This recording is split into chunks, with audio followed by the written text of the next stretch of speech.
What's up, y'all? I'm Jeffrey Morgan, and welcome back to Flippin' Profit, where we create financial freedom one flip at a time. I just wanted to make a video real quick. I'm downstairs, and I sold these toilet paper dispensers. I picked these up recently when I was out of town. I didn't really get a video of me at the thrift store when I found these, but I found 3 of these for $2.50 a piece. Brand new, still in the package. One of them was already kind of busted open at the top. Somebody was, looking in it, making sure they're okay. And yeah, they're brand new. Nothing's wrong with them. They're 9-inch twin jumbo bath tissue dispensers by Georgia Pacific. And I originally had these listed on eBay for $32.77, and I had the quantity at 3. But someone made me an offer for $81 on all 3 of them. That's $27 a piece. And I went ahead and took the offer because that's really going to save me a lot of money. These things are going to be a hassle to ship, definitely one by one. But now, since I sold all 3 of them to one person, I'm going to throw them in this big box down here. And we're going to ship it most likely FedEx Smart Post or FedEx Ground or FedEx Home, whichever one I don't know, that kind of changes depending on how far it's going and stuff, but I figured I'd make a video real quick showing you how I'm gonna package these things, and just to show you how much the shipping's gonna cost, because I know when a lot of people come across stuff like this. Here, let me give you, went and grabbed my measuring tape so I can show you. This is a pretty big item. Let's see, yeah, about 20 inches by 12 by 6. So that's how big one of them is, and I've got 3 of them to ship. So I've got this big Walmart box. It's their large 18 by 18 by 24, and it's actually perfect. I can stand them up, and it fits pretty good. But I know when people come across these big items, they're kind of reluctant to pick them up because they're worried about the shipping cost. But if you just do your research and check things out and just take the risk, sometimes you learn from it, and you'll see that with the margins on these things, we're actually going to make pretty good profit. So let me go ahead and show you how we're going to ship this. I went ahead and put some big bubbles down at the bottom, just one layer of big bubbles down there, and then we're going to stack these. They should fit stacked up side by side perfectly. Sorry about the lighting, guys. I don't really have any good lighting downstairs. So yeah, they fit down here pretty good. There's still a little space on the sides, and there's going to be a little space up top. I took one of these priority mailing boxes, the long ones, and cut it into 2 pieces, and we're just going to kind of make a little spacer with it. I got it folded up like that, and we're just going to put it down in here diagonal like that. That way it'll cover up all 3 of them and keep them from going on that side of the box. And I've got another one here. We're going to do the same thing on this other side. And now I'm going to put another layer of big bubbles over the top of this, and then cut the box just a little bit to make sure it's pressed down on top of it nice and firm. Keep these from shaking around in there. So let me get this packaged up, and then I'll show you how we're going to weigh it. Okay, I've got my box up here. I put some bubble wrap on top, and I just wanted to show y'all how I size up my boxes. I took this little piece of priority mail box, and I'm going to hold it up here, and this right here will be where I put my line, because that's at the top of the box. From the top of the item to the top of the box, that's how far we want the cut to go down. So now that I've got my line, I'll take my razor blade, and I'll use this as a guide to know how far down I need to start my cut. And then you just cut, sorry I'm doing this with one hand, but you just cut right up there, put a slit in the box, and we're going to do that all the way around. So now I've got all 4 cuts made around the corners, and if you want to, you can. It makes it even easier to use a guide and kind of make a small score line. That just means you're putting a small line in the cardboard. You're not cutting all the way through, and that helps it fold right on that line. But for this, because this item is square, and I'll just be able to press this down right on top of the item like that. So you just push one side down, push the other side down, and then fold the other ones over and tape it up. And also right here, if you want to, you can do a double cut where you make your blade just big enough to go through 2 pieces of cardboard. I mean, that's if you have a knife like mine, because I can stick the blade out just enough to where it'll go through 2 pieces of cardboard. And that'll give you one nice even line. That way when you put your flaps together, you can just tape it nice and evenly.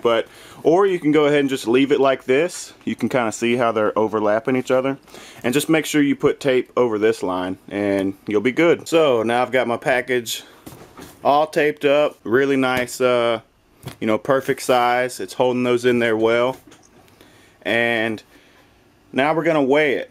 But I don't have a freight scale. That's where like the part where it shows you the numbers is disconnected from the actual scale, and it kind of runs on a wire and comes to the side.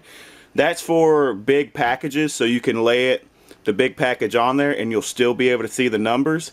Because if I put this package on here right now, it's gonna cover this up and I won't be able to know how much it's gonna weigh.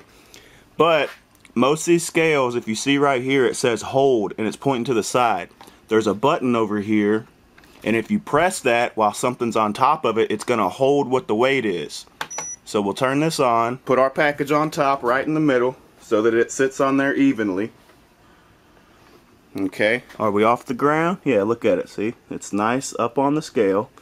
And then I'm gonna reach under here, if I can reach it, and press the hold. Oop, try not to press the package up. So now I'm going to press the hold button. And then when we move the package, there's our weight. 13 pounds, 7.5 ounces. So write that down and then take your measurements on the box, and then we're ready to go to the computer and figure out how much the shipping is going to cost. And I know that's looking pretty heavy to y'all, very big package. Some of y'all are like, I don't want to mess with that at all. But let's just go to the shipping. Let's just go to the computer and I'll show you all the different shipping options and show you how much money I'm going to make on this. Alright, so now we're on the computer and we're going to go over the different shipping options that we have. We're going to start with priority mail. So we're just going to put in the weight and dimensions. Let's see. Priority mail. The dimensions are 19 by 19 by 22. And then the weight is 13 and 7.5 ounces. So we'll do 13.8 ounces. And if we calculate, $51 is what it would cost us to send this through priority mail. So let's hit cancel and let's change this to FedEx. So first off, let's put in the dimensions, the weight and dimensions. 13.8 by 19, 19, 22. Recalculate, and it already has it set at the FedEx priority overnight. But let's change that to FedEx Smart Post, and it's $39.98. And one thing I didn't, notice when I put this together is I had them listed one by one, and I think I had the shipping. Yeah, it's set by as USPS priority mail. Now you can change it to FedEx, but I probably would have a problem if I tried to send this Smart Post because as you can see right here, it says 2 to 7 days. And the priority mail is going to be up to 3 days. So that's a problem right there. I should have recognized that in the beginning. And I should have set the default shipping and handling to FedEx Smart Post.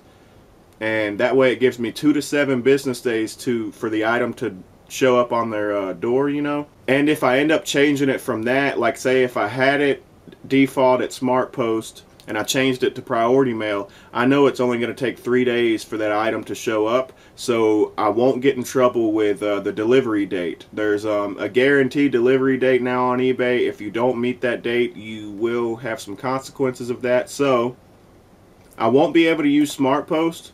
Let's go ahead and put in home delivery, which you can see is only 2 business days, and see how much that's going to cost. And $32.63. So a lot lower. Let's see, about $6 cheaper than the Smart Post, and 2 business days. It's gonna fit in our 1 to 3 business days, which priority mail is set at. So this is what we're gonna use. It's gonna cost me $32.63 to ship this. And if you look right here, the actual cost will be $41, but then I have an eBay discount of 25%. And I'm a top rated seller. I've been selling for a long time. A lot of you that just start out, you know, brand new sellers, you probably don't have a discount that big. So that makes a huge difference. But yeah, there you go. That's the best shipping option I have. There's really nothing else. Those are the three main ones I check with something this big to see which one is the best option. And like I said before, I should have been more aware of this. I should have set the default shipping to FedEx SmartPost. That way it gives me the most days for that item to show up on the door, and I won't go over my delivery date deadline. So now we're gonna create the label. And to show you guys really quick, I'm on my phone on the Seller Profit Calculator app. I went ahead and dialed everything in. This is a fixed price listing, 30 days are good till canceled. The original item cost was $7.50. The shipping cost was $32.68. The final sale price was $81, and I gave the buyer free shipping, so no buyer paid shipping there. I am a top rated seller. I do have an eBay store. Whoops. There was no insertion fee, but my PayPal fees are at about 4% right now. And let's hit calculate and see how much profit we made. Boom. There you go. Even though the shipping was that expensive, you know, $32, we still made about $31 profit. So even though it can be kind of big, bit of a hassle, still lots of profit to be made.